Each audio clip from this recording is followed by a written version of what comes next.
The steam engine let out a long, dying shriek that echoed off the red sandstone cliffs, signaling the end of the line in more ways than one. Clara Whitmore stepped onto the wooden platform, the heat of the Arizona territory hitting her face like the opening of an oven door. It was 1885, and the air here tasted of copper dust and dried sage. She set her single leather trunk down on the warped planks. It was small, scuffed at the corners, and heavy enough to make her shoulder ache. Inside that trunk lay 2 calico dresses, a Bible that had belonged to her mother, and a pair of sturdy boots. But the heaviest thing Clara carried was the letter clutched in her gloved hand. It was a promise, signed by a man named Eli Mercer, a man she had never met but who had paid $40 for her train ticket and promised her a roof that did not leak. Clara smoothed the front of her traveling coat, though it was far too warm for this weather. She scanned the platform, looking for a tall man with a limp, as Eli had described himself in his letters. The platform was crowded, but not with welcoming faces. Men with hats pulled low leaned against the station walls, chewing tobacco and spitting dark streams onto the dust. Their eyes moved over her with a mixture of curiosity and hunger, the way a wolf pack might eye a stray calf that had wandered too far from the herd. "Eli," she whispered, the name lost in the hiss of the steam engine cooling down. No one stepped forward. No one tipped a hat. She tightened her grip on the handle of her trunk and walked toward the station house. The town of Copper Creek sprawled out beyond the tracks, a collection of sun-bleached timber buildings that looked as if they were holding onto the earth by sheer stubbornness. A livery stable, a general store, and 3 saloons that she could count just from where she stood. A man with a tin star pinned to his vest stepped out of the station shadow. He was thick around the middle, his face red from drink or sun, likely both. This was Sheriff Wade Cutler, though Clara did not know his name yet. Behind him stood a younger man, lean and wiry, with eyes that seemed to slide over her like oil. "You look lost, miss," the sheriff said. His voice was gravel grinding on glass. "I am looking for Mr. Eli Mercer," Clara said, keeping her chin high. Her mother had taught her that spine was the only thing a poor woman could afford to keep stiff.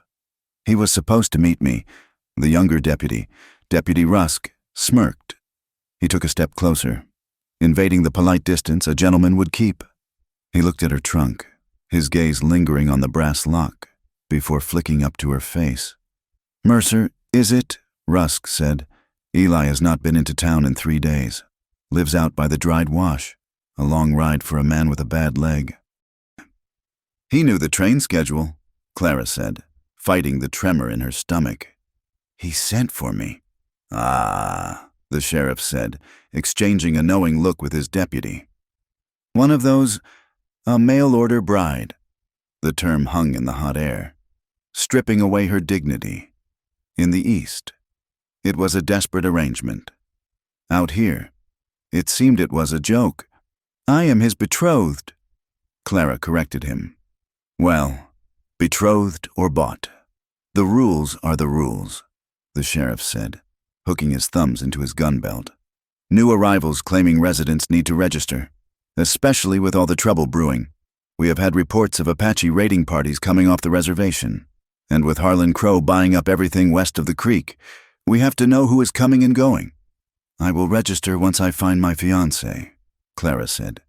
"You will register now," Rusk said. His voice was soft, but it carried a threat. "And let me help you with that trunk. It looks heavy. You would not want to drop it. Might be something valuable inside." Clara pulled the trunk closer to her skirts. "It is just clothes, sir. Nothing of interest to the law." Rusk smiled, but it did not reach his eyes. "We will see." Clara managed to navigate past them, her heart hammering against her ribs. She felt their eyes on her back as she walked toward the only building that looked like a hotel. It was a 2-story structure with peeling white paint, bearing a sign that read, "The Drover's Rest." As she walked, she could hear the murmurs of the town. It was not a welcoming buzz. 2 women standing outside the millinery stopped talking as she passed, watching her with suspicion. "That is the one," one whispered. Mercer's girl. Fool, the other muttered. Coming here now, with the water war starting. She will be a widow before she is a bride. Clara kept walking, staring straight ahead, but her ears caught other fragments of conversation from the open doors of the saloon. Men were talking about the mail run. Crow says the Apaches are eyeing the route. $10,000 in payroll on tomorrow's stage. Water rights are worth more than gold right now. Clara reached the hotel and paid $2 for a room, an exorbitant price that left her purse frighteningly light. She hauled her trunk up the narrow stairs, the wood groaning under her feet. Once inside the small, stifling room, she locked the door and leaned against it. Closing her eyes, she was alone. Eli had not come. She moved to the bed and sat down. Taking the letter out of her pocket, she had read it 100 times. But now, in the harsh light of the Arizona afternoon, she noticed something she had missed in the dim gaslight of her boarding house back east. The wax seal on the back was broken, but it had been carefully melted back together. It was a clumsy job. The red wax slightly darker where a match had been held to it a second time. Someone had read this letter before she received it. A cold chill went through her despite the heat. She stood up and took off her heavy traveling coat. As she folded it, her fingers brushed against the silk lining near the hem. It felt stiff. She frowned. She ran her thumb over the fabric. There was a rectangle of paper hidden between the wool and the silk, and the stitching along the bottom hem was new black thread instead of the navy blue used on the rest of the coat. Eli had sent this coat to her 3 weeks ago, telling her it gets cold in the desert at night. Had he sewn something inside, Clara reached for the small sewing kit in her reticule, intending to pick the stitches, but a noise from the street below stopped her. She moved to the window and peered through the dusty glass.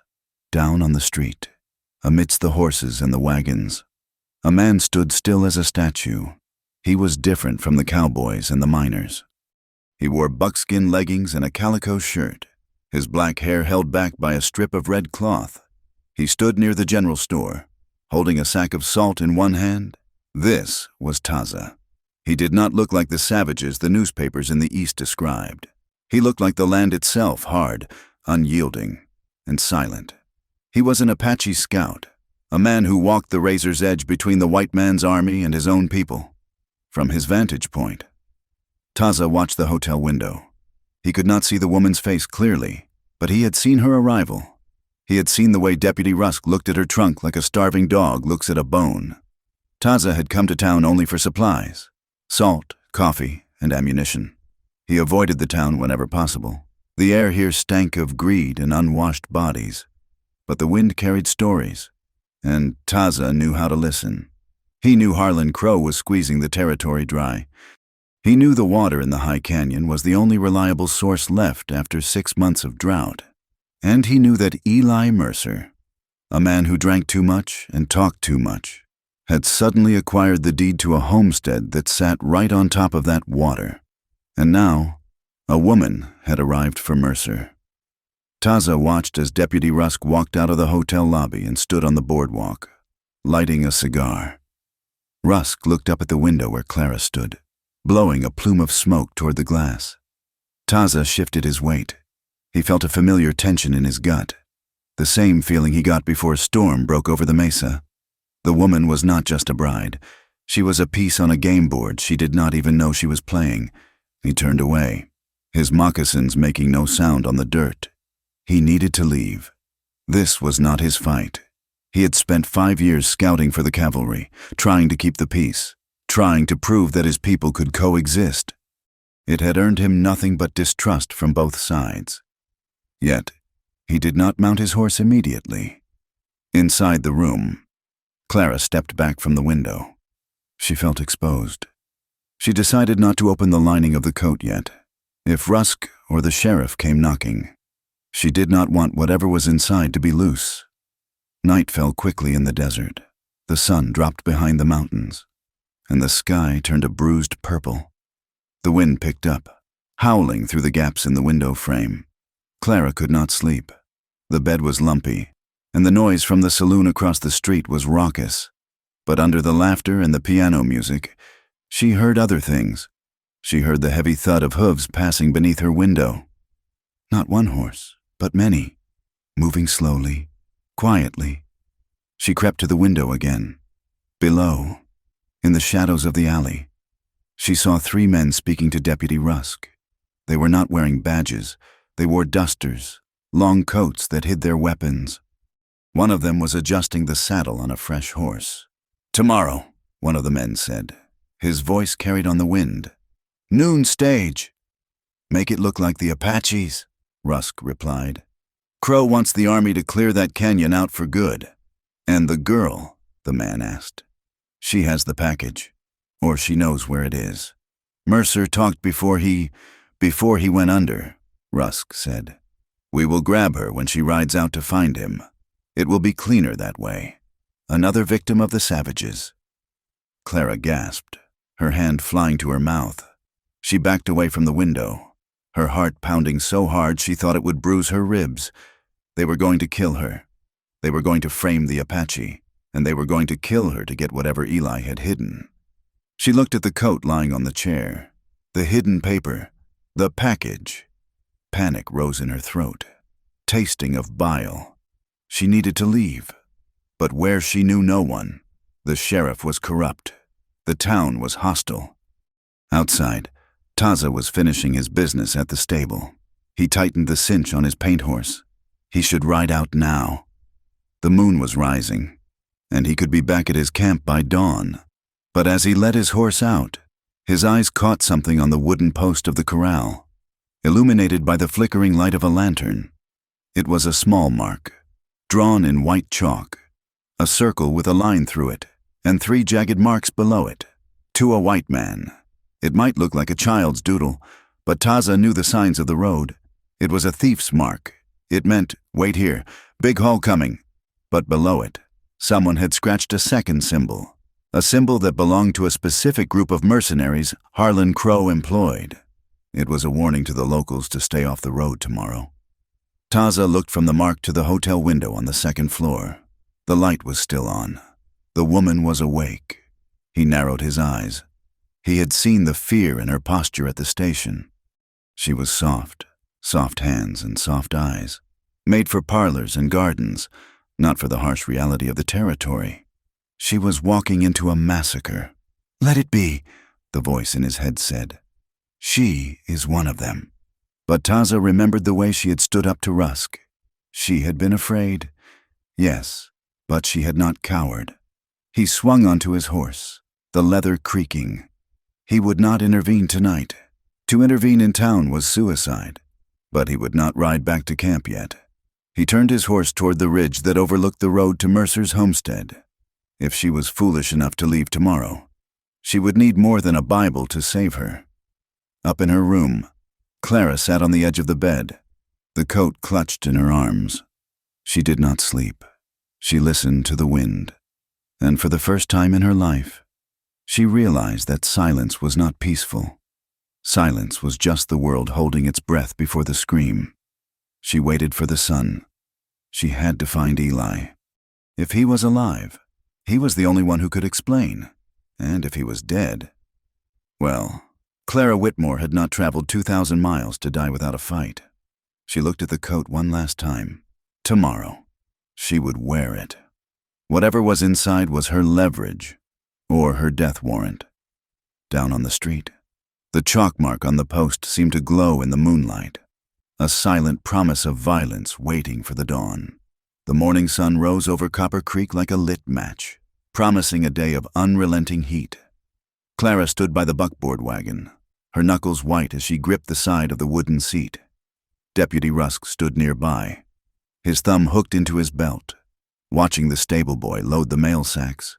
"You are doing the right thing, Miss Whitmore," Rusk said, his voice smooth and unconvincing. "Eli is waiting at the junction. He could not risk the wagon on the bad leg, but he will meet you there by noon." Clara did not look at him. She knew he was lying. The sensation was a cold knot in her stomach, heavy and sharp. But she had no money, no allies, and the sheriff had made it clear she could not stay in town without a sponsor. The wagon was her only way out. even if she suspected it was leading her into a trap. "Is it safe?" Clara asked, looking at the driver, a weathered man named Silas who looked as dried out as the leather reins he held. "Safe as houses, ma'am," Silas grunted, spitting a stream of tobacco juice. "We have the boy riding shotgun, don't we, Jimmy?" Jimmy, the stable boy who looked no older than 15, grinned and patted the rusty scattergun across his knees. "Yes, sir. Nothing gets past me." Clara climbed up, her heavy skirts cumbersome. She pulled her small trunk up onto the seat beside her, refusing to let it be tossed in the back with the mail sacks. It was her only shield. Rusk slapped the flank of the near horse. "Good luck, Mrs. Mercer. Try not to get too much sun." The wagon lurched forward, the iron wheels grinding against the hard-packed earth. Clara looked back once. Rusk was still standing there, watching her go. He did not wave. He looked like a man who had just disposed of a piece of inconvenient evidence. They rode in silence for 2 hours. The town disappeared behind the red ridges, swallowed by the vastness of the territory. The landscape was brutal and beautiful, a sea of sagebrush and ocotillo stretching toward jagged purple mountains, but Clara could not admire the view. She sat rigid, scanning the horizon. "You are jumpy as a jackrabbit," Silas said, not unkindly. "I heard talk," Clara said, "about the Apaches, about the road being dangerous." Silas laughed, a dry, hacking sound. "Apaches. They are smart, ma'am. They don't hit the mail run unless there is guns or whiskey. We are just hauling letters, and a lady ain't worth the lead." He was wrong. They entered a narrow cut in the rocks, a place where the shadows stretched long across the trail. The air went suddenly still. The birds had stopped singing. The first shot did not sound like gunfire. It sounded like a dry branch snapping, loud and sharp. Silas jerked backward, a dark hole appearing in his shoulder. He dropped the reins, groaning as he slumped against the footboard. "Get down!" Clara screamed, grabbing Jimmy by the back of his shirt just as a second shot shattered the wood where the boy's head had been a second before. The horses panicked. They reared, screaming, and the wagon slewed sideways, slamming into the canyon wall. Clara was thrown to the floorboards, the impact knocking the breath from her lungs. My arm, Jimmy cried, clutching his forearm where a splinter of wood had gouged deep. Clara scrambled up, not to run, but to grab the reins. The horses were tangling in their traces. If they bolted now, the wagon would flip. "Hold still! Jimmy!" she ordered, her voice shaking but loud. She ripped the hem of her petticoat, her hands moving with a desperate speed. "Press this on it, hard!" She looked up toward the ridge. She saw the glint of metal in the sun. "Apaches," Jimmy whimpered. Clara narrowed her eyes. She saw a hat, a wide-brimmed hat, and a long canvas coat. "No," she whispered. "Those are not Apaches." The attackers were firing with repeating rifles, their shots rhythmic and precise. They were pinning them down, aiming for the wheels, aiming to disable. This was a slaughter, executed with military discipline. Then the rhythm broke. A shadow detached itself from the high rocks on the opposite side of the canyon. It moved with fluid grace, dropping 10 feet to a ledge, then sliding down a shale slope amidst a cloud of dust. It was Taza. He did not yell. He did not make a sound. He raised a rifle, an old single-shot Springfield, and fired once. On the ridge above, one of the attackers cried out and stopped firing. Taza hit the ground running. He moved like smoke, darting between the boulders, closing the distance to the wagon. He reached the side of the buckboard just as a bullet kicked up dirt inches from his moccasins. He looked over the rim of the wagon bed. His eyes were dark, intense, and completely devoid of panic. He saw Silas, unconscious and bleeding. He saw Jimmy, pale and shaking. And he saw Clara. She was kneeling in the dirt and blood, her hands pressed tight against the boy's wound. Her hair had come loose, falling in a curtain around her face. She was not screaming. She was not fainting. She was holding the line, in the midst of the chaos, with bullets chipping away at the wood frame of the wagon. Time seemed to compress. Taza vaulted over the side, landing beside her. He grabbed her shoulder. his grip like iron. "Leave the boy," he said. "We have to move." "No." Clara snapped, turning on him, her eyes fierce. "He is bleeding out." Taza looked at her, really looked at her. In 10 minutes of hell, he saw more of her spirit than Eli Mercer would have seen in a lifetime. She was terrified. Yes, her hands were trembling, but she was doing the work. She had the blood of another on her hands, and she had not run. He made a decision. It hit him with the force of a physical blow. "He will live if we draw their fire," Taza said. His voice was low, cutting under the noise of the gunfight. "They want you, not the boy." Clara froze. "Me?" "You come with me," Taza said. The command was absolute, sharp as a knife edge. "Right now." Clara hesitated, looking at the dying Silas, at the terrified Jimmy, and then at this stranger with the painted face and the eyes of a hawk. "I am Eli's wife. I cannot just go with—" "Eli is not coming." Taza cut her off. He did not shout, but the intensity of his voice silenced her. "There is no meeting. There is only a grave waiting at the junction. These men are not bandits. They are cleaners. They are hunting you." A bullet smashed into the seat back, sending a shower of splinters into Clara's hair. "Stay, and you die," Taza said, extending a hand. "Follow me, and you live." It was a choice between the known terror and the unknown savior. Clara looked at the man's hand. It was calloused, scarred, and steady.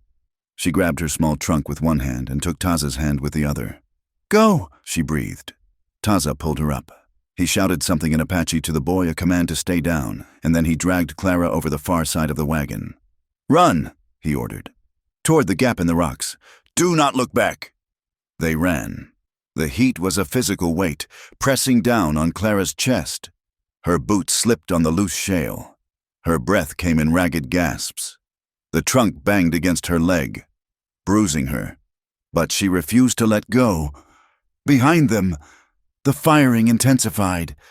The attackers had realized their prize was escaping. Taza moved ahead of her, leading her into a narrow fissure in the canyon wall that a horse could not navigate. He moved with an efficiency that was terrifying to watch. He did not waste a single motion. They scrambled up a steep incline, the red rock tearing at Clara's dress. Her lungs burned. The sun felt like a hammer striking the top of her head. "Faster," Taza urged, reaching back to haul her up a ledge. "I cannot—" Clara gasped. "You can," Taza said. "Or you end here." They crested the ridge and dropped down into a dry wash on the other side. Here, the walls of the canyon offered some cover. Taza did not stop. He led her toward a dense thicket of mesquite where a paint horse was tied, hidden from the road. "We ride double," Taza said, untying the beast. As Clara moved to mount, a shot rang out from high above on the ridge they had just crossed. The attackers had gained the high ground. The bullet did not hit flesh. It struck the corner of Clara's trunk, which she was lifting up to the saddle. The impact tore the leather open. The lock shattered. The trunk fell from her hands, hitting the rocky ground hard. The false bottom, already weakened by the bullet, burst open. Papers spilled out onto the red dirt. Not letters, not clothes. A heavy, folded parchment rolled open in the dust. It was a map, a detailed survey map of the territory, with blue lines drawn carefully in ink, and a ledger, a small, black book that fell open to a page stamped with a red wax seal, the seal of the Territorial Land Office, but signed over it was a large, sprawling signature, Harlan Crow. Clara stared at the mess. "My coat, the lining," she stammered, realizing the trunk had a similar secret. "What is this?" Taza crouched down, ignoring the distant shouting of the pursuers. He picked up the map. His eyes scanned it, and his expression hardened into something dangerous. "This is not just paper," Taza said quietly.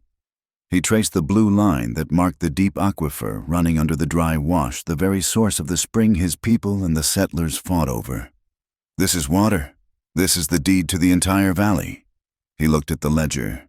He saw the lists of bribes, payments to the sheriff, payments to a judge in Tucson, and payments to Eli Mercer. "Mercer sold us out," Taza said, the realization bitter on his tongue.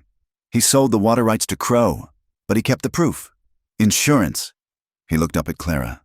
She stood there, dusty, bleeding, and bewildered.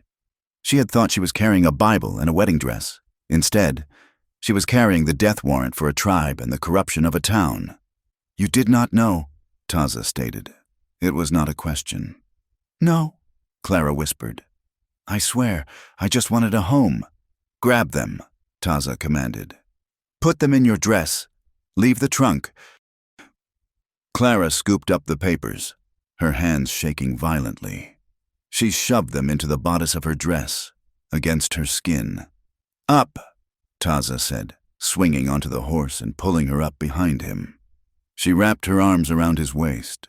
He smelled of sage smoke, horse sweat, and leather. He felt solid, like the rock walls around them.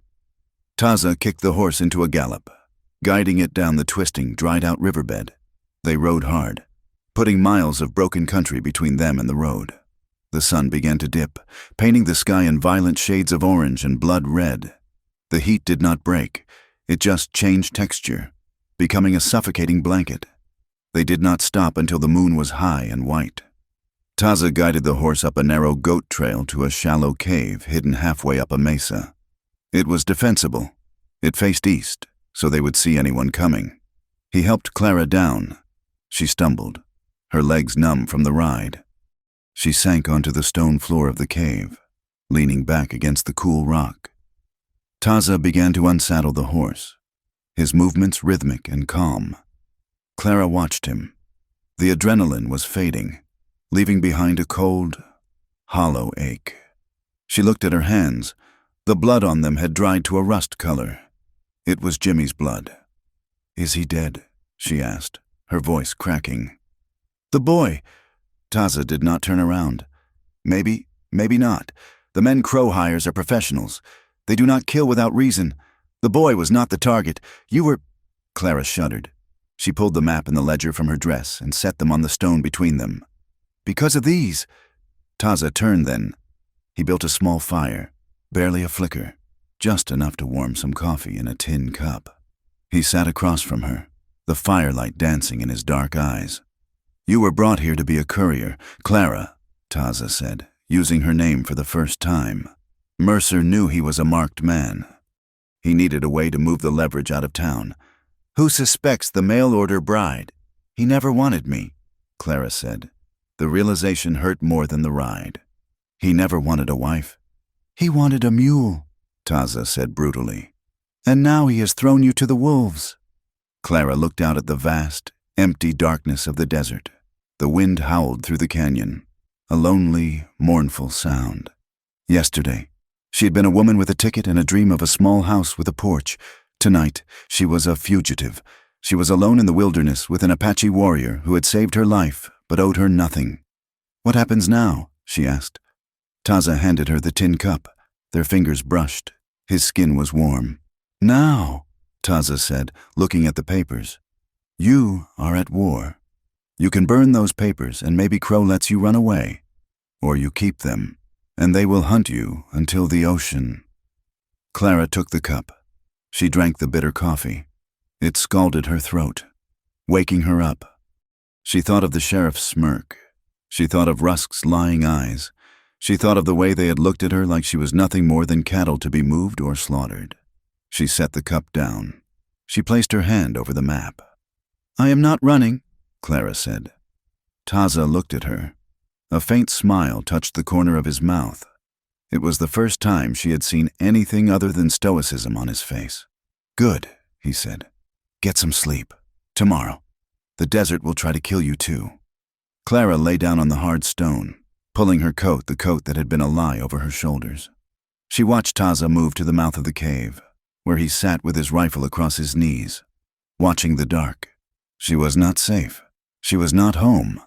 But for the first time since she stepped off the train, she felt like she had made a choice that was her own. And watching the silhouette of the Apache warrior against the stars, she knew she would not have to make the next one alone.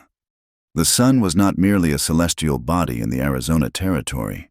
It was a physical weight, a hammer that struck the earth with relentless fury. For 3 days, Clara Whitmore learned that the desert was not empty.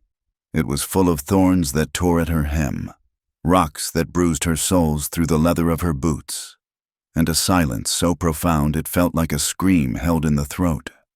Taza did not coddle her.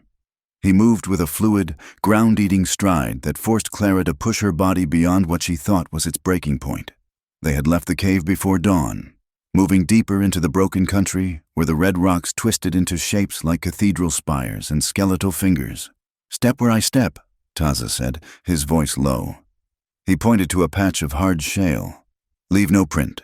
If you step on sand, brush it back with a branch. If you step on rock, check for moss that might tear." Clara nodded, her throat too dry to speak. She watched his feet, wrapped in high-toed moccasins, and tried to mimic his placement. It was a dance of survival. "Water," Taza said an hour later, stopping in the shade of a twisted mesquite. He unslung the canteen he had taken from the saddlebag. "Do not swallow. Hold it in your mouth. Let the dust settle. Let your tongue soak it up. Then swallow." Clara took the canteen. Her hands shook. She wanted to guzzle the tepid water, to flood her parched throat. But she remembered his warning: drink too fast, and you vomit, and you die. She took a sip, holding the liquid in her cheeks until it felt sweet, then let it slide down. She handed the canteen back. Taza watched her, his dark eyes assessing. He had expected her to complain. He had expected her to lag behind or weep for the comforts of the East. Instead, she wiped the sweat from her forehead with a dirty sleeve and tightened the laces of her boot. "We stop here for the high sun," Taza said. "We move again when the shadows stretch," while the sun baked the stones around them. Clara did not rest. She noticed the cinch on the paint horse's saddle was fraying, the leather worn thin by age and sweat. If it snapped at a gallop, a rider could be killed. She reached into her pocket, where she had stashed the small sewing kit she always carried, a habit from her days working in a textile mill. She took out a heavy needle and a spool of waxed thread. Taza was cleaning his rifle, his back to her, but the rhythmic snick-snick of the needle punching through leather made him turn.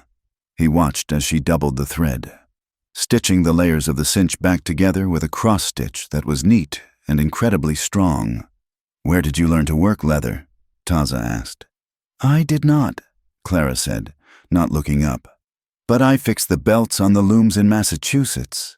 Leather is just skin that has forgotten how to bleed. It stitches the same." She tied off the knot and bit the thread. She handed the cinch to him. Taza ran his thumb over the repair. It was professional work, stronger than it had been before. "You have useful hands," Taza said. It was the highest compliment he could give. "I also know why your shoulder is stiff," Clara said, pointing to the way he favored his left side. "You took a graze during the ambush. The wound is closing, but it is hot." She walked to a cluster of bushes she had spotted earlier, near the dry wash. She stripped the leaves from a creosote bush and found a patch of mallow. She crushed them between 2 stones, spitting a little water into the mix to make a paste. "Apply this," she said, holding out the green mash. "It draws the heat and keeps the rot out. My grandmother used it for cuts." Taza hesitated. He looked at the green paste, then at her determined face. He unbuttoned his calico shirt, revealing a raw, angry furrow along his deltoid where a bullet had kissed the skin. He let her apply the poultice. Her fingers were cool and firm. The stinging subsided almost instantly, replaced by a dull numbness. He looked at her, really looked at her, not as a burden, but as a creature of capability. "We are close to the place of the people," Taza said, buttoning his shirt. "They will not welcome you. To them. You are the face of the enemy."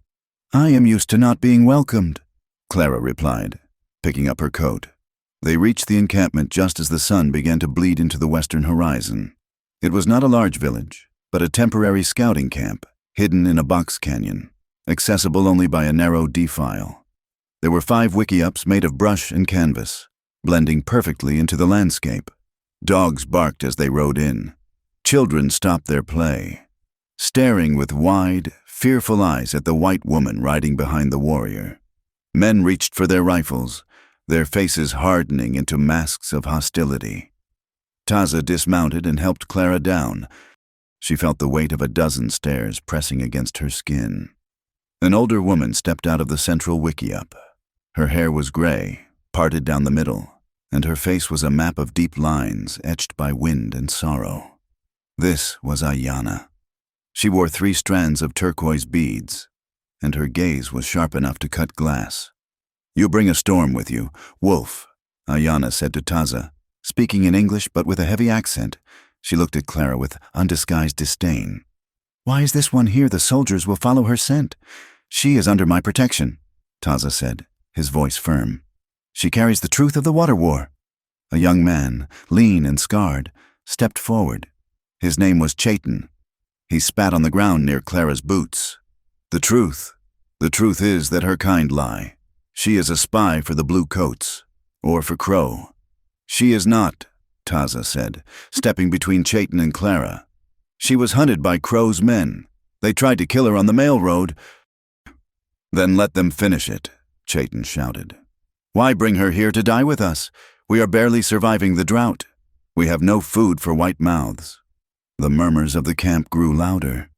Clara saw the fear beneath the anger. They were terrified. They were a people pushed to the brink, and she represented the final shove over the edge. Taza stood rigid. He was caught between 2 worlds. To the army, he was a savage scout, useful but expendable. To his own people, he was a man who wore the army's coin, a man who walked too close to the enemy.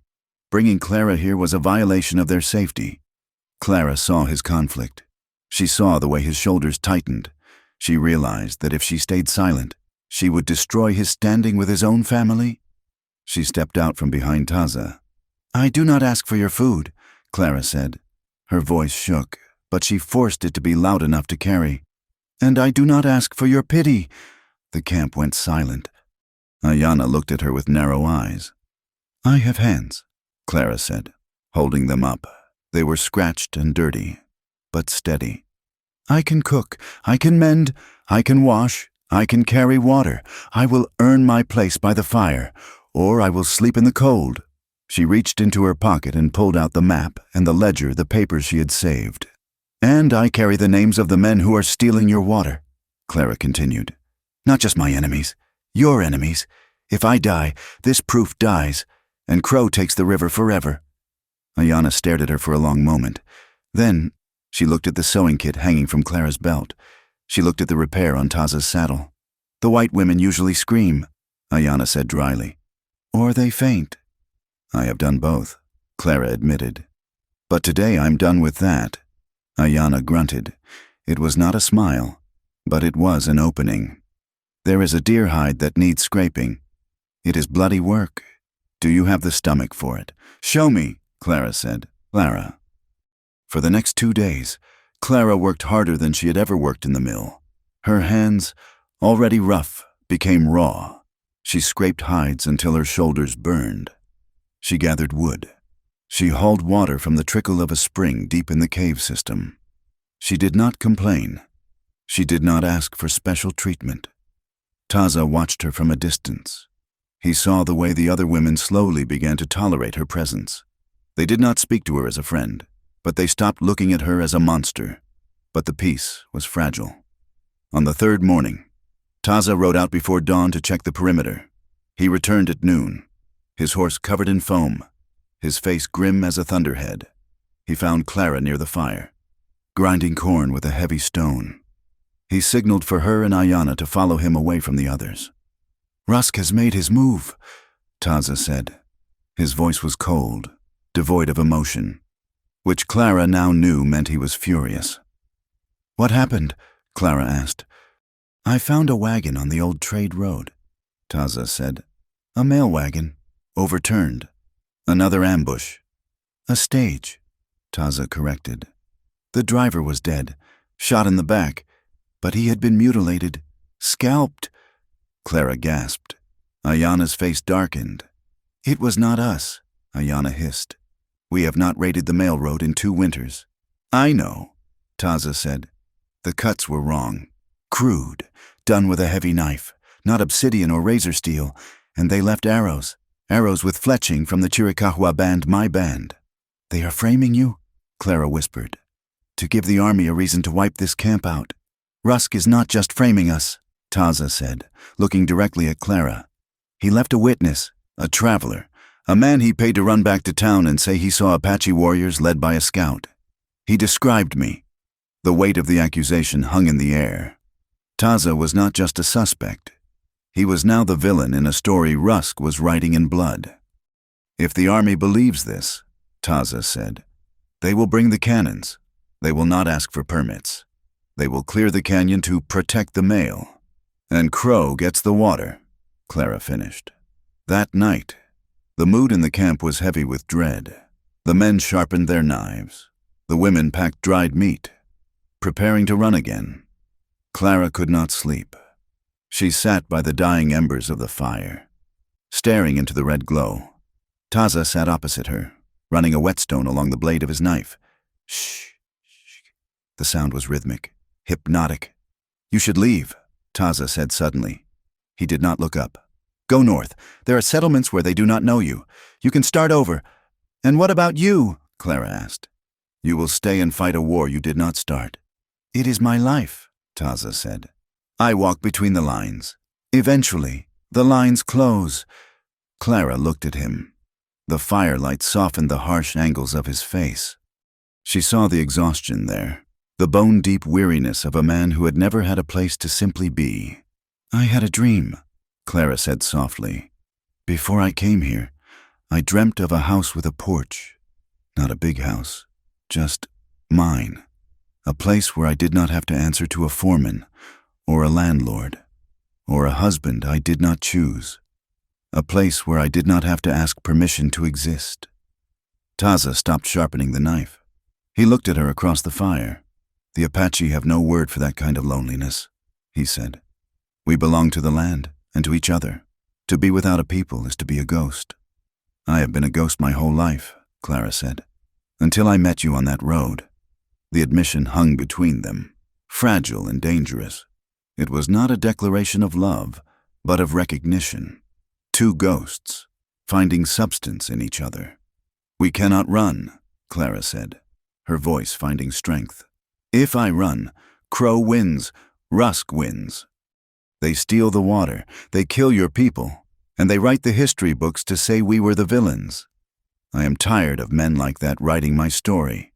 The alternative is death, Taza said. The alternative is fighting back, Clara countered. She reached into her dress and pulled out the ledger. We have the proof, but proof is useless in the desert. We need a judge. We need the doctor at the fort who writes reports for the government. We need Eli. Taza frowned. Eli Mercer sold you. Eli Mercer is a coward, Clara said. But he is the other signature on this deed. If he is alive, he is the only one who can testify that Crow forced him to sign. With him and this book, we can stop the army. Going back to find Eli means going back to the killing ground, Taza said. Crow will have men watching every trail. Then we make a new trail, Clara said. She looked at him, her blue eyes reflecting the fire. You are the best scout in the territory. Get me to Eli. I will make him talk. Taza looked at the woman sitting across from him. She was small, pale, and dressed in rags, but in the firelight, she looked like iron. He slid his knife back into its sheath. We leave at first light, Taza said. To the homestead. To the homestead, Taza agreed. We will find your husband, and we will end this. Clara nodded, lying back on the blanket Ayanna had grudgingly given her. She looked up at the stars, framed by the canyon walls. She was terrified. Her heart hammered against her ribs like a trapped bird, but for the first time, the fear was not paralyzing. It was fuel. She was not a mail-order bride anymore. She was a partner, and tomorrow, she would take the war back to the men who thought she was nothing. The journey back toward the contested lands was a descent into a furnace. The sun did not merely shine. It pressed against the earth with a physical weight, flattening the shadows until they were thin slivers of black beneath the sagebrush. Taza rode in silence, his eyes scanning the horizon where the heat shimmer danced like water. Clara sat behind him, her arms wrapped around his waist, feeling the tension in his muscles. They were not riding toward safety. They were riding toward the source of the rot. Around mid-morning, they came upon a dry wash that crossed the old settler trail. A wagon sat tilted on a broken axle, the canvas cover bleached white by the sun. A mule lay dead in the traces, bloated and covered in flies. Taza pulled the paint horse up short. He motioned for Clara to stay put, but she slid down, her boots hitting the dust with a thud. "Stay close," Taza warned, his hand resting on the stock of his rifle. A woman emerged from behind the wagon. She held a rifle that was too heavy for her, the barrel wavering. Her face was gaunt, the skin pulled tight over her cheekbones, her lips cracked and bleeding. Behind her, 2 small children huddled in the dirt, their eyes dull and glassy. "We have no water," the woman croaked, lowering the rifle when she saw Taza's scout uniform, though her eyes widened in fear at his face. "Please, my husband walked to the spring 2 days ago. He has not come back." Clara looked at the children. They were not crying. They were too dehydrated for tears. She looked at Taza. "We cannot leave them," Clara said. "We have 1 canteen," Taza replied, his voice hard. "If we give it, we weaken ourselves. The desert does not forgive charity." "This is not charity," Clara said, her voice fierce. "This is why we are fighting. Is it not Crow fenced the water? This is his doing." Taza looked at the woman, then at the dying mule, then back to Clara. He saw the fire in her eyes, the same fire that had made her sew a cinch and scrape a hide. He unslung the canteen and tossed it to the woman. "Drink slow," Taza ordered. "Leave some for the little ones." The woman drank with desperate, shaking hands, then held it to the children's lips. When she handed it back, it was light, almost empty. "The spring is fenced," Taza told her. "Your husband is likely dead or in Crow's holding cells. Get to the shade of the canyon wall. Wait for the rain. It smells like storm." As they rode away, Clara felt a heaviness in her chest. "They will die out here, won't they?" "Many will," Taza said. "Water is life. Men like Crow know that if you control the water, you own the people. He does not need bullets to kill. He just needs a fence." They reached the outskirts of the Mercer homestead by late afternoon. It was a miserable plot of land, dominated by a shack with a sagging roof and a corral that had not seen a horse in months. But it sat on the high ground, overlooking the green ribbon of the creek that Crow coveted. And there, sitting on the porch with a bottle of whiskey in his hand, was Eli Mercer. He did not look like the man in the letters. The letters had been written in a neat, looping hand. Speaking of industry and hope, the man on the porch was a ruin. His shirt was stained with sweat and tobacco, his leg propped up on a crate, wrapped in dirty bandages. He looked like a man who had been waiting for the executioner. When he saw Taza ride up, Eli scrambled for a shotgun leaning against the wall, but his hands were shaking so badly he dropped it. "Don't!" Eli screamed, his voice cracking. "I told them I would sign. I told Rusk I would do it today." Taza dismounted in a single fluid motion, kicking the shotgun away before Eli could reach it. He grabbed Eli by the collar and hauled him up. Eli smelled of stale liquor and fear. Clara slid down from the horse. She walked up the steps, her gaze fixed on the man who had promised her a home. "Eli," she said. Eli froze. He looked past Taza, his watery eyes widening as they landed on Clara. He looked as if he were seeing a ghost. "Clara," he whispered. You are alive. You sound disappointed," Clara said.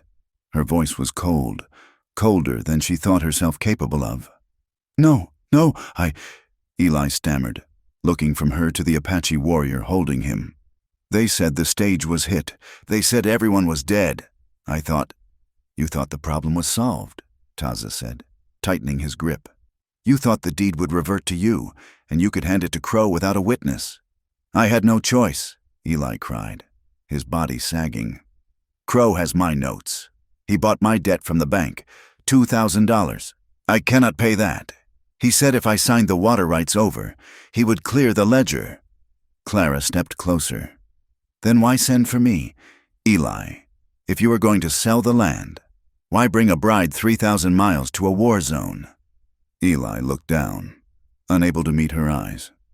Because of the Homestead Act, a single man can only claim 160 acres. A married man can claim double. And the spring is on the second parcel. The silence that followed was absolute. The wind whistled through the gaps in the shack's timber, a lonely, accusing sound. Clara felt the breath leave her lungs. It was not a heartbreak she did not love this man, but it was a shattering of her own dignity. "You did not want a wife," Clara said, her voice trembling with suppressed rage. "You wanted a signature. You bought me for $40 so you could claim more land, just to sell it all to Harlan Crow. He was going to kill me." "Clara," Eli sobbed. "He broke my leg just to show me he could. I needed a wife on paper to perfect the title. I thought you would come, sign the papers, and I would give you half the money. I never meant for you to get hurt."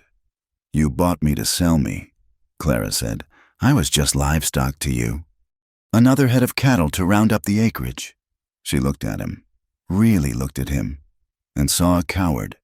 A man so broken by the frontier that he had sold his soul for a clear ledger. "I am not your wife," Clara said, "and I never will be." Taza shoved Eli back against the wall. The warrior's face was a mask of fury. He pulled his knife from his belt, the steel glinting in the harsh sunlight. "You brought a woman into the line of fire to save your own skin," Taza growled. "You framed my people for the raids you let happen. You are worse than Crow. Crow is a wolf. You are a jackal." Taza raised the knife. Eli shrieked, covering his face. "Taza!" Clara shouted. The blade stopped an inch from Eli's throat. Taza did not look away from Eli. His muscles coiled tight as springs. "He is worth death," Taza said. "He is," Clara agreed, stepping forward and placing her hand on Taza's arm. "But he is not worth your soul, and we need him. We need him to tell the doctor at the fort what he just told us." Taza looked at her hand on his arm. He took a deep breath, the rage slowly receding behind his stoic mask. He lowered the knife. "You are lucky she has more honor than you." Taza spat at Eli. Crack! The sound of a rifle shot tore through the air. Wood splintered on the door frame inches from Taza's head. "Inside!" Taza roared, shoving Clara through the door of the shack and dragging Eli in behind her. Another shot punched through the window, showering the room with glass. "They found us," Taza said, moving to the window and peering through a crack in the shutters. "3 riders, up on the ridge. They have Sharp's rifles, long range." "Crow's men," Eli whimpered, huddled on the floor. "Who else?" Taza said. He turned to Clara. "We cannot stay here. This shack is a trap. They will pin us down and burn us out." "Where do we go?" Clara asked, grabbing the papers she had taken from the trunk, her only weapon. "The slot canyon," Taza said. "Behind the ridge. The storm is coming. It will cover our tracks." He grabbed Eli by the shirt. "You run or you die. Your choice." They burst out the back door, Taza providing cover fire with his Winchester. The boom of the heavy buffalo guns on the ridge echoed like thunder. Dust kicked up around their feet as they sprinted for the rocky, broken ground behind the homestead. The sky, which had been a brilliant, searing blue all day, was suddenly turning a bruised purple. The wind picked up, whipping grit into their eyes. The monsoon was arriving. They scrambled up the scree slope, slipping and sliding. Clara could hear the shouts of the pursuers below. They were mounting up, coming around the flank. "Faster!" Taza urged. They dropped into a narrow fissure in the rock just as the first fat drops of rain began to fall. Within seconds, the sky opened up. It was not rain. It was a deluge. The temperature plummeted 20 degrees in a heartbeat. "The flash floods will start soon," Taza shouted over the roar of the wind. "We need high ground." They navigated the twisting labyrinth of the slot canyon. The water was already rising around their ankles, cold and muddy. Eli was lagging, limping heavily, sobbing with every step. Taza spotted a small opening in the canyon wall, a shallow cave about 10 feet up the sheer rock face. Up, Taza commanded. He boosted Clara up, then hauled Eli up by his belt. He vaulted up last, just as a wall of brown water, churning with logs and boulders, roared down the canyon floor, obliterating the path they had just walked. They were safe from the flood and the bullets. But they were trapped. The cave was small, barely deep enough for the three of them. Eli crawled to the back, curling into a ball, shivering violently from shock and withdrawal. Clara sat near the front, hugging her knees. She was soaked to the bone. Her teeth chattered uncontrollably. The drop in temperature was brutal. Taza sat beside her. He took off his buckskin vest, which was relatively dry on the inside, and draped it over her shoulders. Then, he reached into his saddlebag, which he had slung over his shoulder, and pulled out a tightly woven Navajo blanket. "Come here," Taza said. Clara did not argue. She moved closer to him. He wrapped the blanket around both of them, creating a cocoon of warmth against the stone.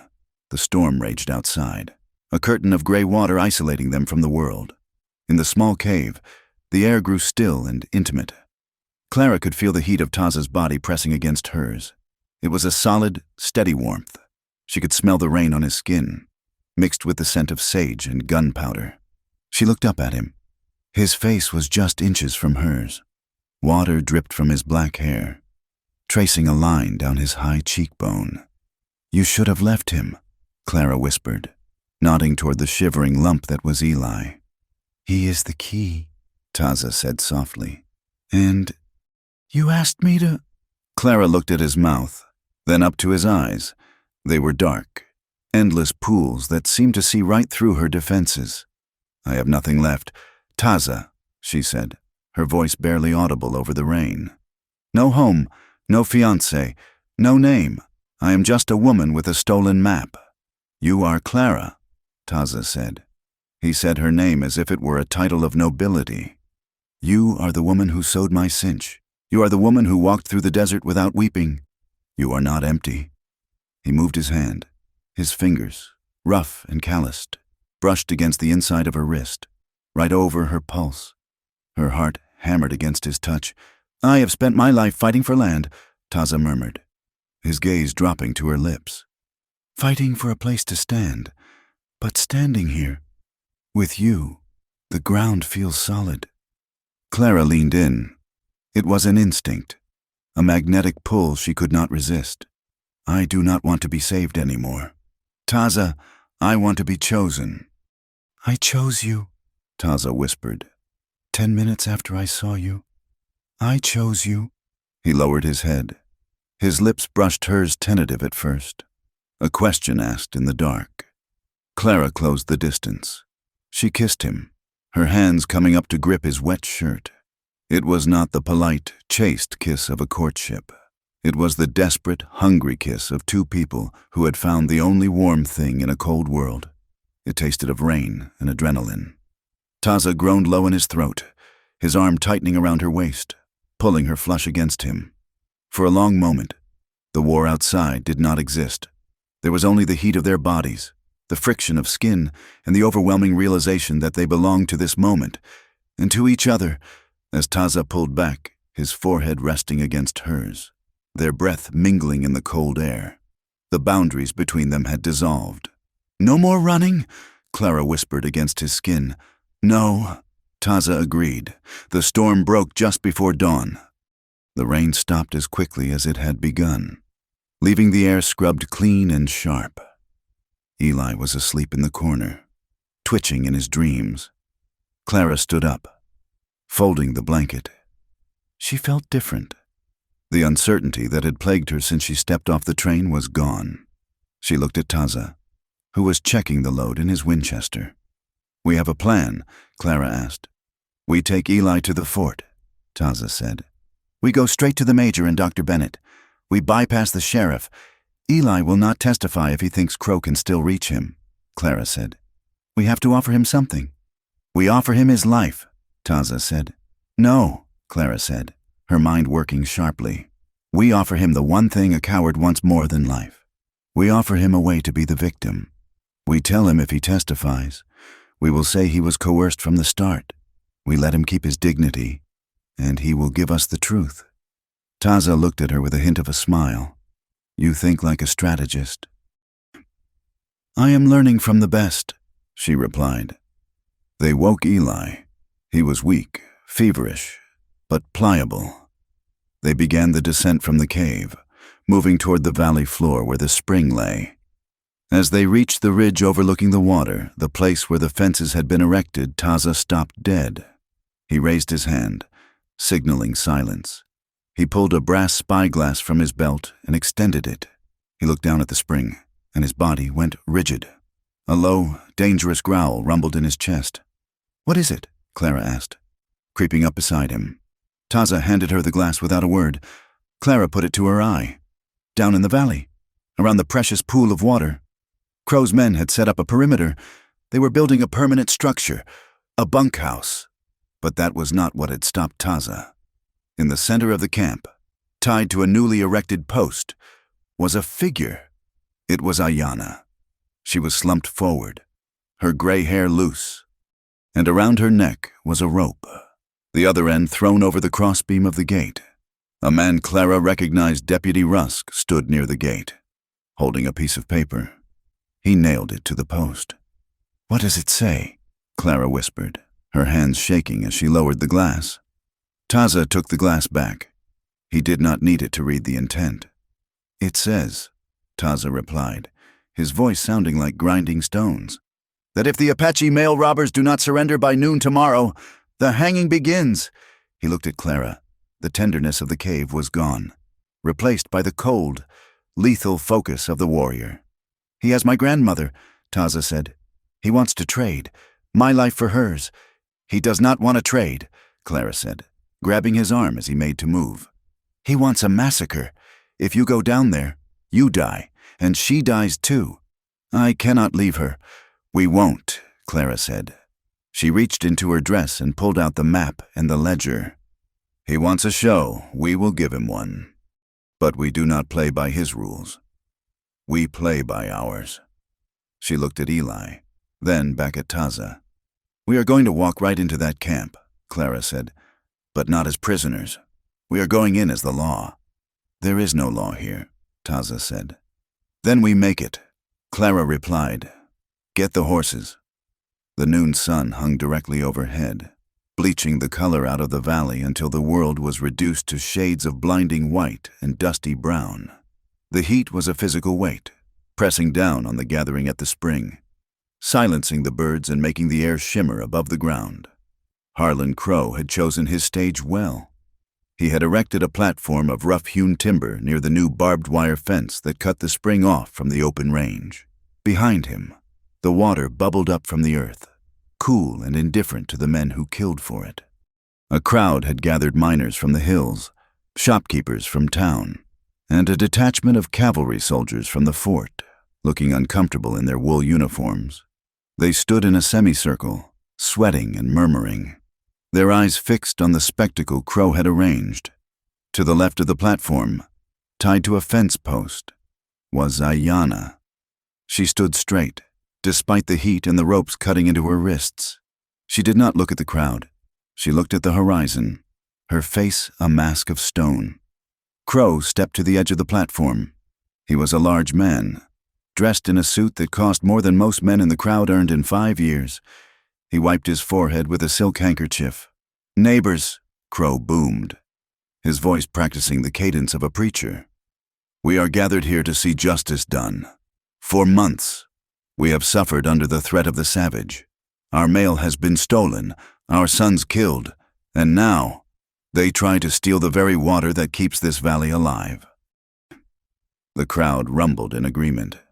Fear was a dry tinder, and Crow was holding the match. But today, Crow continued, gesturing to the fence, we draw a line. We have captured the matriarch of the raiding party, and soon we will have the leaders. The army is here to witness that we are civilized men protecting our own. He pointed a finger toward the edge of the clearing. Bring her out. 2 of Crow's hired guns dragged Clara forward. She was not the terrified girl who had arrived at the train station. Her dress was torn at the hem. Her face was smudged with soot and dust. and her hair hung loose around her shoulders. But her head was high. She walked not because they forced her, but because she had a destination. Behind her, limping heavily, came Eli Mercer. He looked like a man walking to his own funeral. His eyes darted nervously to the ridges, then back to the ground. Deputy Rusk was waiting by the platform. He held a document on a clipboard and an ink pen. He was smiling, that same oily, confident smile he had worn at the train station. "Mrs. Mercer," Crow said, his voice dripping with false sympathy. "We are so relieved you were rescued from the Apache kidnappers. We know you have been through a terrible ordeal." "I was not kidnapped," Clara said. Her voice was hoarse, but it carried clearly in the stillness. "I was saved." A ripple of shock went through the crowd. Crow's smile tightened. "Delirium," Crow said to the crowd. "The heat affects the mind. Rusk, help her." Rusk stepped forward, shoving the clipboard into Clara's hands. "Sign it, Clara. Sign the transfer of the homestead and the water rights to Mr. Crow. Eli has already agreed. Once you sign, this ends. You get a ticket back east. You live." Clara looked at the paper. It was a lie written in elegant script. It transferred the lifeblood of the valley to a man who would squeeze it dry. "And if I do not sign?" Clara asked softly. Rusk leaned in close, his breath smelling of tobacco. "Then the old woman hangs, and you, well, stray bullets happen when the shooting starts." Clara looked at Eli. He was standing 10 feet away, trembling. "Eli," Clara said, "tell them." Eli looked up. He saw the doctor from the fort, Dr. Bennett, standing near the soldiers with a skeptical look on his face. He saw the townspeople. He saw Crow's cold, dead eyes waiting for him.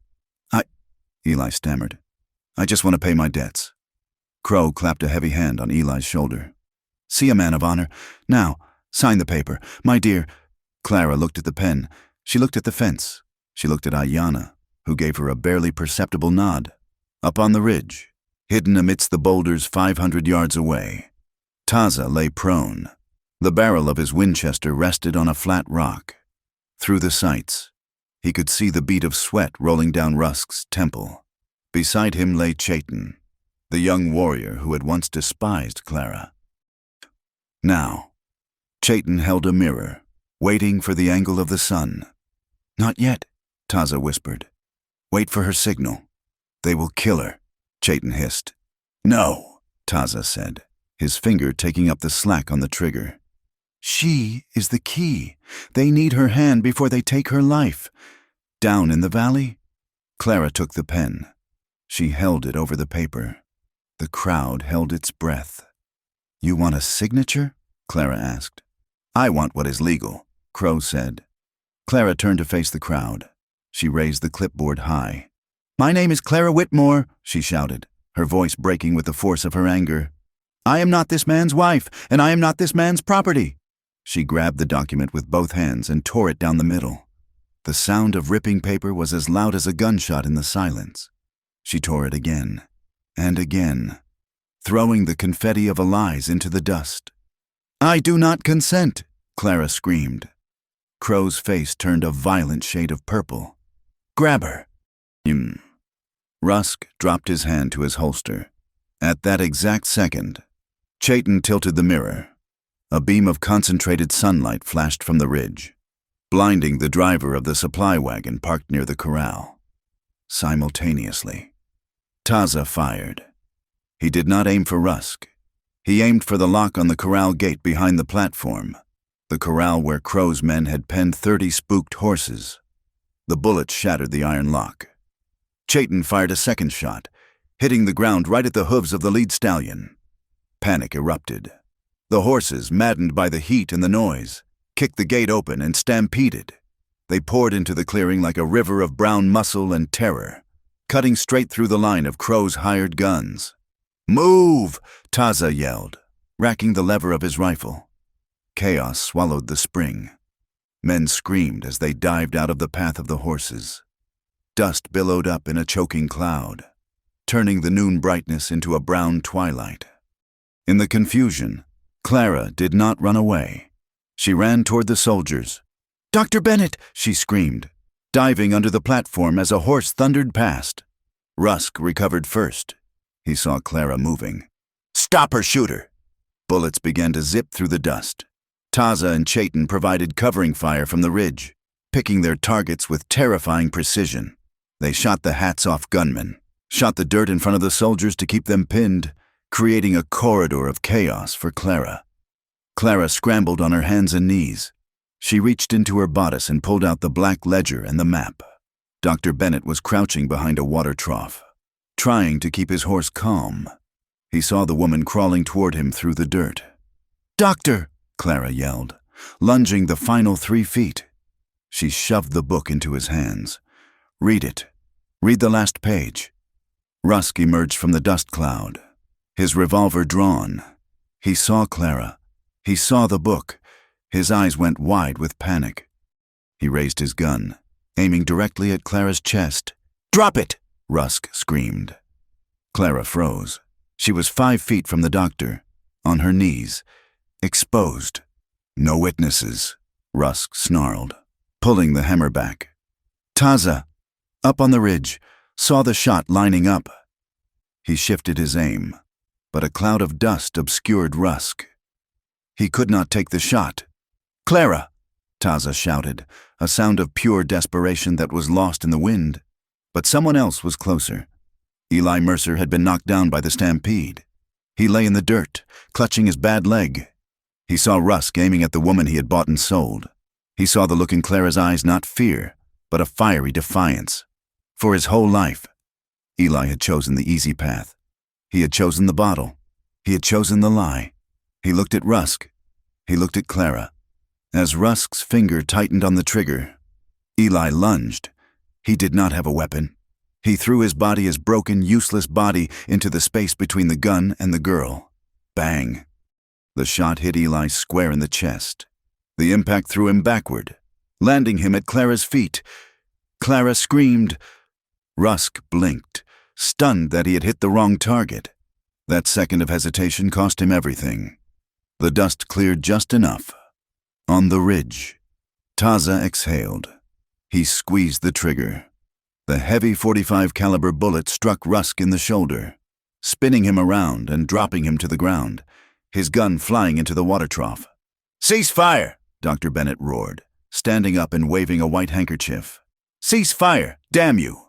The soldiers, seeing the doctor standing, leveled their carbines at Crow's remaining men, the hired guns, seeing their leader exposed and their numbers thinning, lowered their weapons. The dust began to settle, drifting down like snow. Clara scrambled to Eli. He was lying on his back, staring up at the blinding sun. A dark stain was spreading rapidly across his shirt. "Eli?" Clara whispered, pressing her hands over the wound. "Eli, hold on." Eli looked at her. His lips were pale. He tried to smile, but it was a grimace of pain. Did I clear the ledger?" Eli wheezed. Clara looked at the dying man. She took his hand. It was cold and trembling. "Yes, Eli," she said, tears cutting tracks through the dust on her face. "You paid it. It is clear." Eli let out a long, rattling breath. "Good, that is, good." His eyes drifted shut. His hand went limp in hers. Silence returned to the valley, heavier than before. "Dr. Bennett," Clara said, her voice shaking but loud.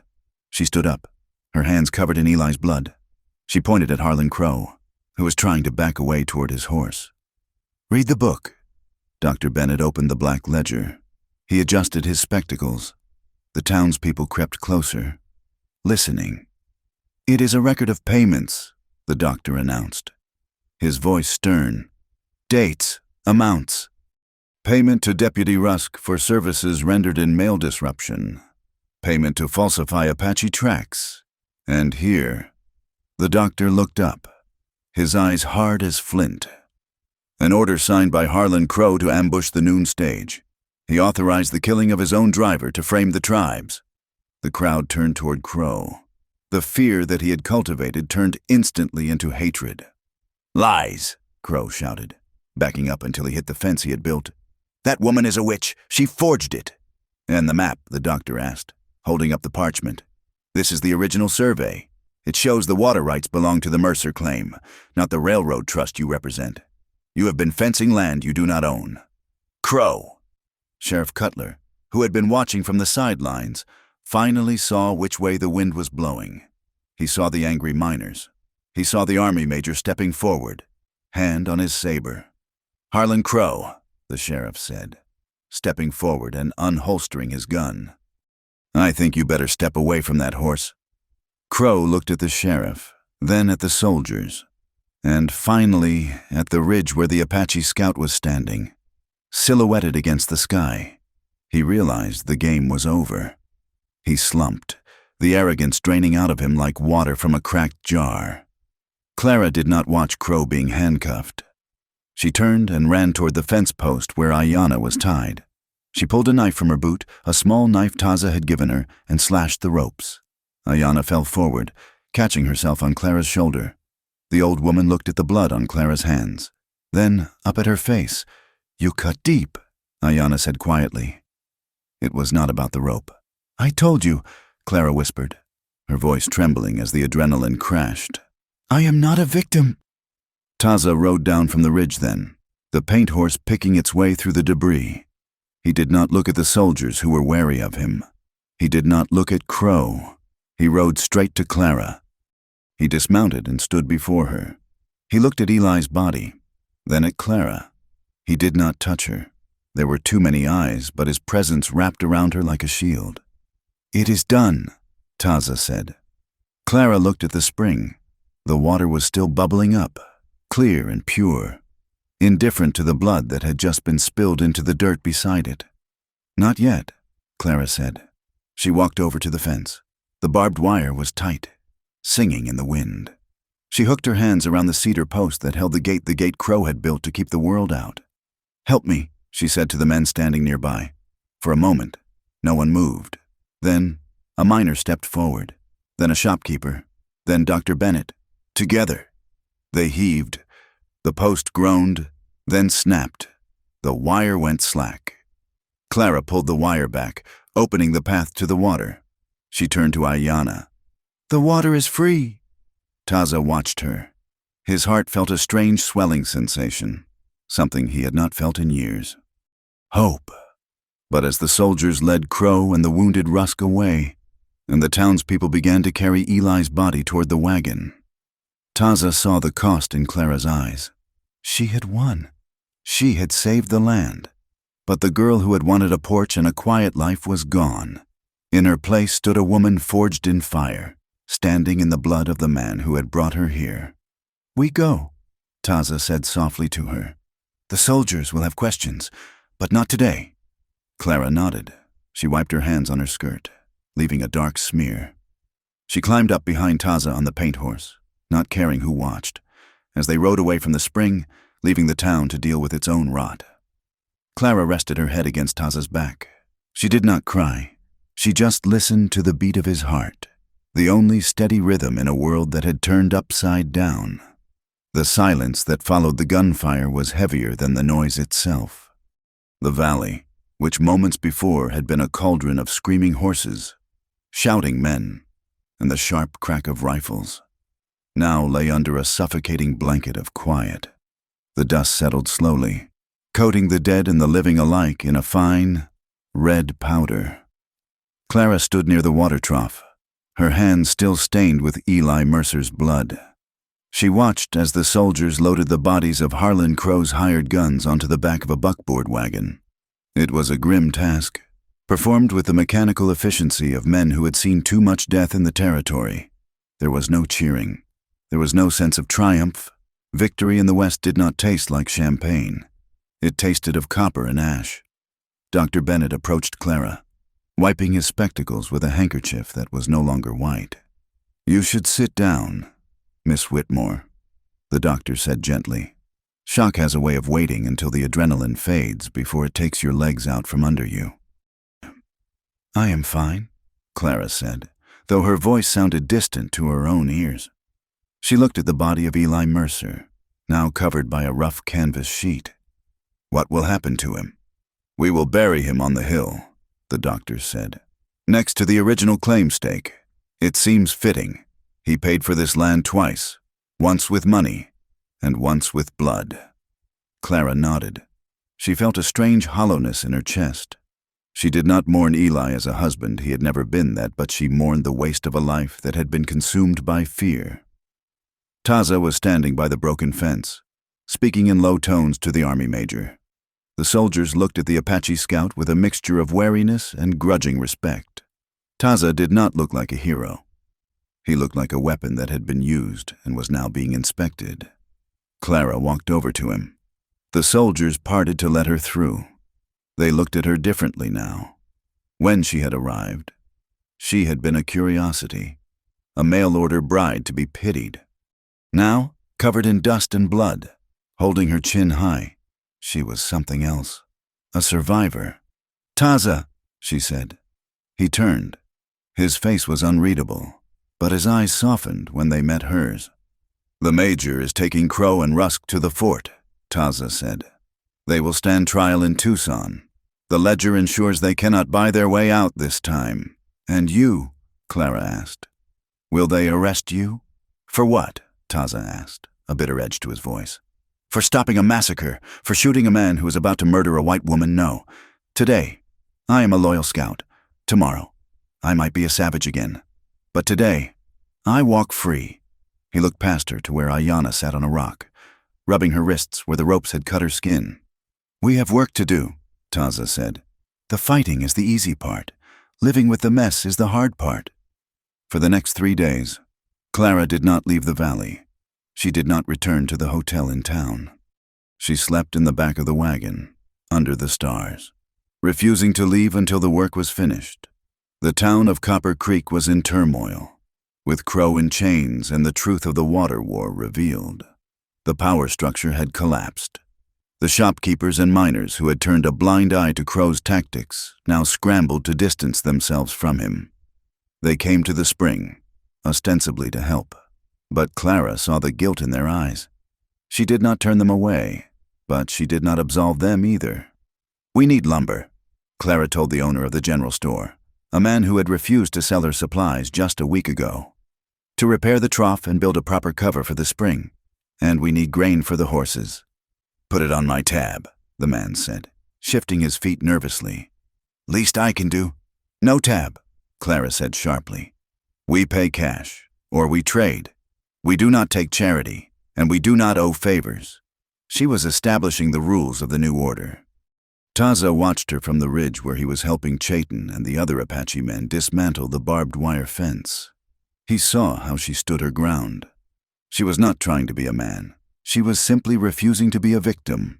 However, the tension with the tribe remained. While Ayanna had accepted Clara, others were not so easily swayed. That evening, by the fire, Chayton confronted Taza. "The white soldiers are still here," Chayton said, gesturing to the small patrol left to guard the site. "We saved their woman. We saved their water. But we are still not welcome at the stream. We are drinking from it right now," Taza pointed out, dipping a tin cup into the bucket. "For how long?" Chayton snapped. "Until the next cattle baron comes. You brought the white world to our doorstep. Taza, you made us part of their law. Now we have to live by their rules." "We were already part of it," Taza said calmly. "Crow was going to kill us whether we fought or not. At least this way, we chose the battlefield." "And the woman?" Chayton asked, looking at Clara, who was sitting by the light of a lantern, writing furiously in a notebook. "She is the hero now, but she is still one of them. When the winter comes, she will go back to her stone houses and her soft beds, and you will be left with nothing but a memory and a bad reputation." Taza did not answer. He looked at Clara. The firelight danced in her hair. She looked exhausted, her face thin and drawn, but she was writing with a ferocity that matched his own skill with a rifle. He walked over to her. "You should sleep," Taza said. Clara looked up, blinking. "I cannot. The major needs a sworn affidavit about the ambush on the mail wagon, and Dr. Bennett needs a detailed account of Eli's confession for the coroner's inquest. If I do not write it down exactly as it happened, Rusk's lawyers will twist it Words, Taza said, sitting down beside her. You fight with ink. It is the only weapon that lasts. Clara said, bullets run out, but a lie written down in a court record stays there forever unless you write the truth over it. She put the pen down and rubbed her eyes. Taza, the town, they are whispering. They always whisper. They say I am the Apache bride now, Clara said. She looked at him directly, her blue eyes searching his face. They say I am ruined for decent society. Decent society let a man like Crow run this valley, Taza said. Being ruined by them is a compliment. Clara gave a short, tired laugh. Maybe, but Chayton is right. Isn't he? I saw him looking at me. I am a disruption. You are, Taza agreed. He did not lie to her. You broke the pattern. People do not like it when the pattern breaks. Clara turned her body toward him. The darkness surrounded them, creating a small, private world within the circle of firelight. And you, Taza? She asked. The question hung in the air, heavy and fragile. Am I a disruption to you, or am I just a storm that passed through? She needed to know. She had risked her life, her reputation, and her future. She had tied her fate to his. But the adrenaline of the chase was gone. Now there was only the quiet reality of two people from different worlds sitting in the dirt. I am afraid, Clara admitted, her voice dropping to a whisper. I am afraid that when the soldiers leave and the lawyers finish, you will realize that I am just a burden you picked up on the road. Taza reached out. He took her hand. His skin was rough, calloused from years of holding reins and rifles. Look at the spring, Taza said, nodding toward the water. It flows because it has to. It does not ask the rocks for permission. It does not ask the sun if it is allowed to be there. He looked back at her. I have spent my life walking alone. Taza said, I thought it made me strong. I thought if I had nothing to lose, I could not be hurt. But when I saw you standing on that platform, tearing that paper, I realized I was wrong. He squeezed her hand. You are not a burden, Clara, and you are not a storm. A storm leaves. You stay. Clara felt tears prick her eyes. It was not a flowery declaration of love. It was better. It was a recognition of her presence. But what kind of life is this? Clara asked. I have no home. The homestead is technically mine now, but I cannot farm it alone. The town hates me. Your people tolerate me. It is a hard life, Taza said. I cannot promise you safety. I cannot promise you that people will stop staring. I cannot promise you a soft bed. He paused, his thumb tracing the line of her knuckles. But I promise you this, you will never have to walk 10 feet behind me. You will walk beside me, and no one will ever sell you again. It was a proposal of equality, not ownership. In the West, that was rarer than gold. The next morning, the work of healing began in earnest. Clara and Taza organized a meeting at the edge of the property. They invited the leaders of the settler families who had been stranded by the drought, and they invited Ayanna representing the local families. It was tense. The settlers looked at the Apaches with fear. The Apaches looked at the settlers with resentment. Clara stood on a crate. She held the new deed to the land, the one the doctor had helped her file that morning via telegraph to the territorial office. This water belongs to the land, Clara said. The law says it belongs to me, but water that is hoarded turns to poison. We saw that with Crow. She looked at Taza. He nodded. We are drafting an agreement, Clara announced. The settlers may fill their barrels here, provided they do not fence off the access. In exchange, the settlers will provide a percentage of their harvest corn, beans, squash to the families in the canyon who have been cut off from their hunting grounds. A trade, a settler asked skeptically. With them. A survival pact, Taza corrected him. You have water, we have food, or we can all starve and die of thirst while fighting.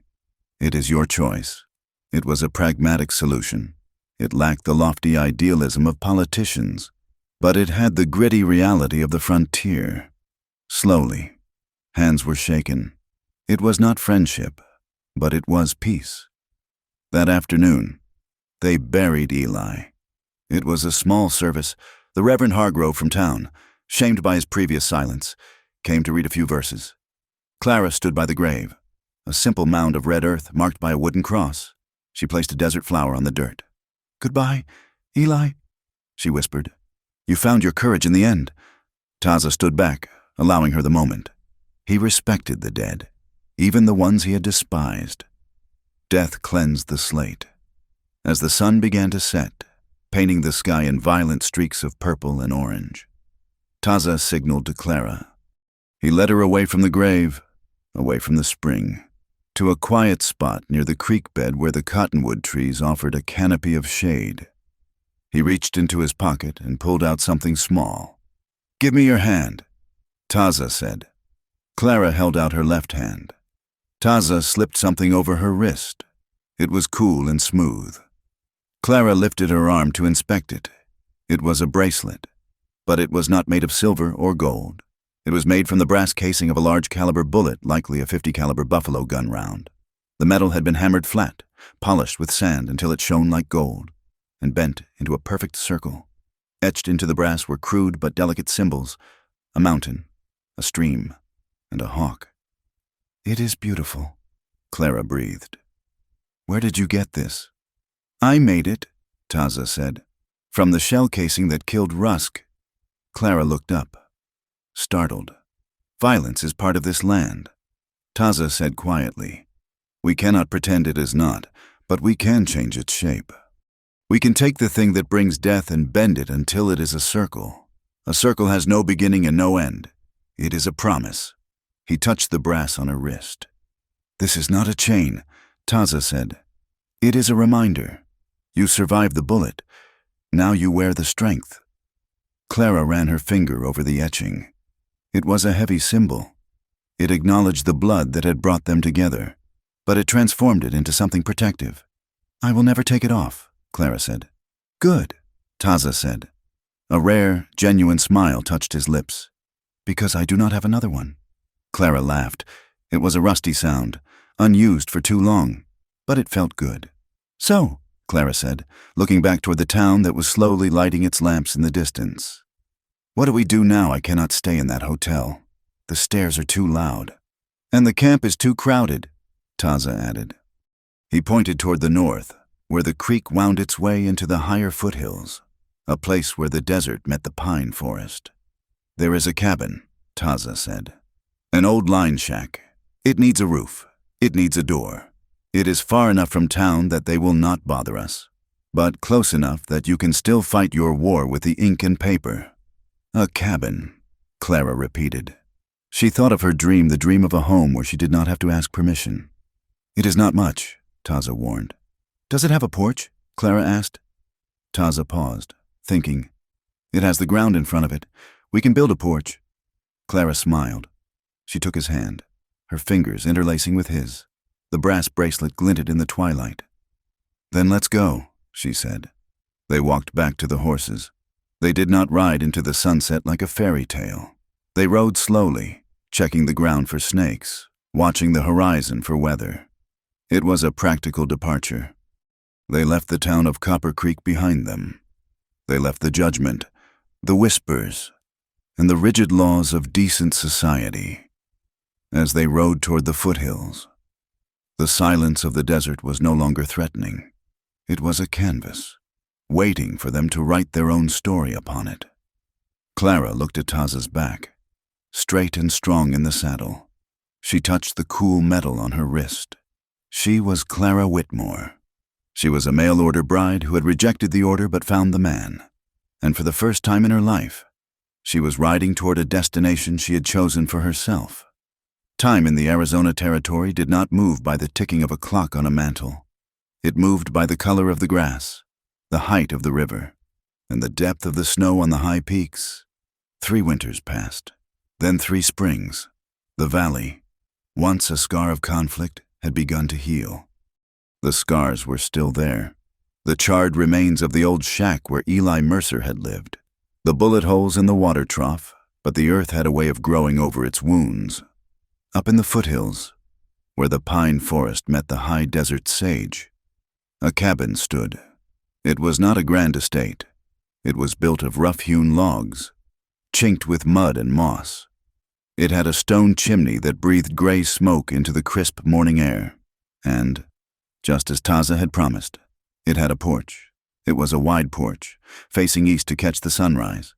It was built not just for shelter, but for sitting. Clara Whitmore, though most people now just called her Miss Clara, stood on that porch, wiping flour from her hands onto her apron. The morning stagecoach was due in 20 minutes. The irony was not lost on her. 3 years ago, a mail wagon had been the vessel of her almost death. It had been the trap Deputy Rusk used to hunt her. Now, the mail was her livelihood. After the trial in Tucson, where Harlan Crow was sentenced to 20 years in the territorial prison, the government had redrawn the mail contracts. They needed a new swing station, a place for fresh horses, and a hot meal between Copper Creek and the fort. Clara had bid on the contract. She used the name Whitmore Station. She did not ask for permission. She simply offered the best water and the safest route. She walked down the path to the corral. The air smelled of pine resin and coffee. Inside the fence, 4 strong horses were waiting. Taza was there, checking the hooves of a bay mare. He had changed in 3 years. The sharp, starving look of the hunted wolf was gone. His shoulders were broader, filled out by steady meals and the peace of mind that comes from sleeping with both eyes closed. But he had not become a town man. He still wore his moccasins, silent on the earth. He still wore his hair long, tied back with a strip of red cloth. "She has a stone in the frog," Taza said without looking up. Sensing Clara's approach, "I picked it out. She will run fine today." "Driver says the road is washed out near the Needle Rock," Clara said, leaning against the fence rail. "Do you think the creek is too high?" Taza stood up, patting the mare's flank. He looked at the sky, reading the clouds with an ancient familiarity. "The creek is high," Taza agreed. "But the bottom is solid rock there. If he keeps the wheels straight, he crosses. If he panics, he swims." "I will tell him to keep them straight," Clara said. Taza walked over to the fence. He reached out and brushed a stray lock of hair from her forehead, leaving a faint smudge of dust on her skin. It was a casual intimacy, the kind that only exists between 2 people who have seen the worst of each other and stayed. "I am riding to the village," Taza said. "Chayton says there is a dispute with the new settlers about the grazing line. They need a voice." "Don't let Chayton start a war," Clara warned, though her eyes were smiling. "Chayton has a wife now," Taza said with a dry chuckle. "He is too tired to start wars. He just wants his cows to eat." This was Taza's life now. He was the bridge. He was the only man who could walk into a settler's homestead and be offered coffee, and then walk into the Apache camp and be offered a seat by the fire. He did not hold an official title. He did not wear a badge. But in this valley, his word was the law that mattered. He kept the peace not with threats, but with the steady, quiet pressure of fairness. Clara watched him mount his paint horse, the same horse that had carried them away from the burning cabin years ago. "Be back for supper?" she asked. "If the creek doesn't rise," Taza promised. As he rode away, Clara touched the brass bracelet on her wrist. It never left her skin. It was polished bright by wear, a circle of golden metal that warmed in the sun. The mail stage arrived on time.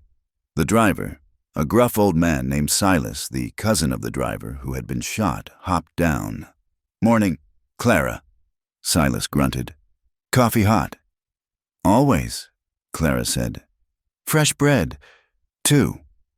While the passengers, a nervous young couple moving west and a mining engineer, stretched their legs and ate at the picnic tables Clara had set up. The team was changed. The young woman looked at Clara. She saw the brass bracelet.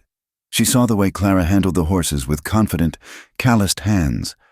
"You live out here all alone?" the young woman asked, her voice trembling slightly at the vastness of the landscape. "I am not alone," Clara said. "But isn't it dangerous?" the woman persisted. "With the Indians." Clara poured coffee into a tin cup. She looked toward the ridge where Taza had disappeared. "The only dangerous thing out here," Clara said softly, "is believing you own something just because you put a fence around it." Respect the land and the people of the land, and you will be safe enough." The stage departed in a cloud of dust. Clara watched it go. She was not the mail-order bride anymore. She was the station master. She was a woman of property, earned not by marriage, but by sweat and ink. In the afternoon, she rode her own mare down to the Apache encampment. It had moved closer to the tree line for the winter. The wickiups were sturdy, covered in heavy canvas and hides. Smoke curled from the central fires. Children ran through the camp, playing a game with sticks and a hoop. Ayanna was sitting on a blanket in the sun. Her eyesight was failing, clouding over like a winter sky, but her hands were as sure as ever. She was weaving a basket, the coils of willow tight and perfect. Clara sat down beside her. She did not speak immediately. That was one of the first things she had learned. Silence was a form of greeting. After a few minutes, Ayanna handed Clara a bundle of wet willow strips. "The pattern," Ayanna said in her native tongue, which Clara now understood well enough to converse in.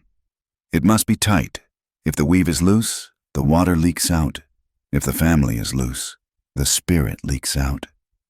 Clara took the willow. Her fingers, once clumsy with the native crafts, now moved with a practiced rhythm.